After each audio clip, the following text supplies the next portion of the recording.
From the Opelco Studios in Oklahoma City, you're watching The Press Row. I'm Jenny Carlson here with Barry Trammell. Time for We Pick 'em. We got 5 things. I won't say games or matches because we got to go a little bit off the board here. It's the dead of summer. It is the dead of summer, but we've got some stuff to talk about, Barry. All right, let's start with the World Cup. U.S.-Portugal, big match for both teams, 5 o'clock on Sunday.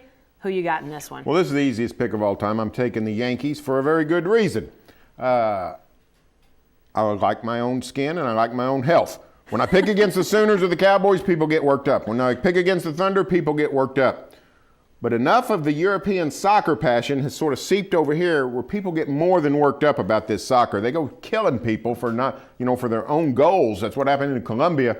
I'm going to pick the Americans, and I don't want anybody mad at me. So, USA, USA. All right, I'm going with the Americans too in this match, and I'm picking the U.S. for a couple reasons. First, Portugal playing without one of their starting defenders, and Pepe, I don't know. He anyway got a red card in their first match, and he is out. And Portugal's pretty banged up too. Cristiano Ronaldo, their star striker, and a big-time flopper, might I say also. He has been hurt, says he's good to go, but there are a couple other guys who are also hurt. He actually had to play the entire match in their opener because of other guys being hurt. So Portugal, not exactly full strength. U.S., obviously, Josie Altidore had the hamstring injury, a couple other guys with injuries, but I like the U.S. I think Portugal, they absolutely got obliterated in their opening match. I think they're going to come out, and if the U.S. can get on the board and hold them back, I think, especially early, I think the U.S. is good to go. So I like the U.S. in that match on Sunday.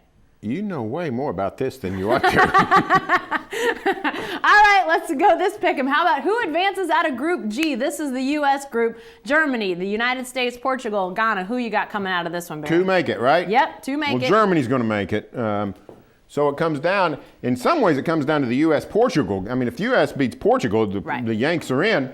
Now, if Portugal wins, it still could get problematic because Ghana is not a pushover. No rum-dums in Group G, so we could have a 3-way tie. And then, of course, we'd have to go to the BCS standings to determine the winner. And I've not checked, but, the Americans got a lot of political clout, sort of like the Sooners have in the BCS. So I think the Yankees will be fine in Group G. Yeah, I'm going with Germany and the U.S. in this group as well. And I tell you what, when it started, I didn't think that was the case. But the way Germany handled Portugal and the way the U.S. obviously came out on top against Ghana, that was huge. I like where the U.S. is, so I'm going with the Germans and the Americans coming out of that Group G. All right, Barry, let's go to the hardwood. We said we were a little off the beaten path in our pick'ems this week. How about LeBron?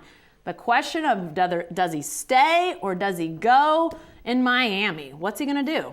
I'm going to guess he stays. I think, the best path to another NBA championship for LeBron, I think, is with Miami. If he comes out here and goes west, hooks up with the Clippers or somebody, going to be a great team. Whoever LeBron plays for is going to be great, but still got a lot of tough teams to get through.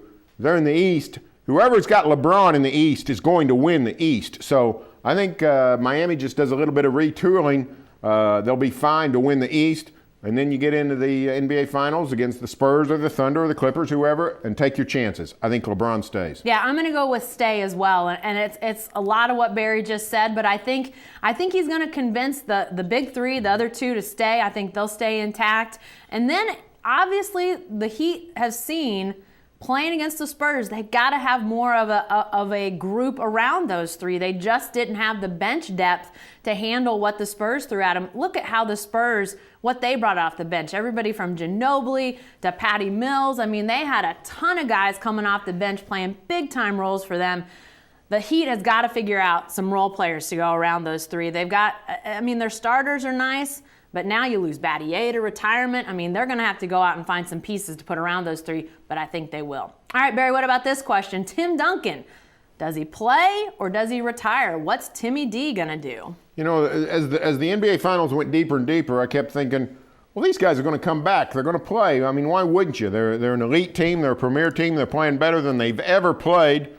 Tony Parker said yesterday, hey, this is the best team I've ever been on, and he's been on 4 NBA champions. But something in the last couple of days has made me rethink the deal on Tim Duncan. After the game, I saw him immediately gravitate to his 2 kids. Mm-hmm. And he took his kids all around. Yesterday at the Spurs presentation, up with the players. There were 15 chairs for the players, 15 players and 2 kids on the stage. Tim Duncan's 2 kids. He just strikes me as a guy, he recently went through a divorce. He strikes me as a guy that's feeling more and more of an affinity for his children and sort of realizing, that's time you don't get back. I sort of think he might walk away. I think Tim Duncan might retire. Yeah, I'm saying he's going to retire too. And he's got a lot of reasons to come back. I mean, he's clearly physically able to do great things on the basketball court still. He's got a great team around him. They obviously have a system that's set up to allow him to be at his best at the biggest time of year. So he's got so many reasons to play. But Barry, I think you hit on it, and Tim Duncan even mentioned it in his post-game TV interview, the fact that he and those kids have been through a lot with his divorce. It was pretty rough stuff that they went through. I think he's going to step away, but he'll step away at the top. I mean, what a career. But I think he's leaning. It'll be interesting to see what these next couple of days bring. All right, Barry, let's talk Thunder. The draft is Wednesday night. Are they trading up or are they staying put? How about neither? Okay. I think the most likely scenario for the Thunder is to trade out. Take one or maybe both, but preferably just one of those draft picks and trade it and make it part of the trade exemption trade. So it's possible that he packages those two, 21 and 29, I think they are, and trade up to a 16, 17. I mean, Sam would like to do that. It's hard to trade up much, though. So you got to find a team perfectly willing to set up to do that. I think it's most likely that one of those picks, probably the 21st, goes as part of another trade. I'm going to say that they're going to trade up. I think this draft has got enough interesting and talented players. It's a very deep draft. So, if Sam Presti can figure out a way to get one of those picks packaged with maybe a player, I don't know what sort of deals he can pull. His magic is unbelievable. So, if he can get up in that 15 range, a little higher, there's a chance they could get a really good player. And think about the players that he's gotten in that range when it wasn't a deep draft. He gets Steven Adams at 12 last year, and everybody's saying, Steven Adams at 12? Really? And he's turned into an amazing player. So who knows what Sam Presti might see out there. I think they're going to try to trade up. Hey, be sure to stay with the best coverage team anywhere at newsok.com and every day in the Oklahoman.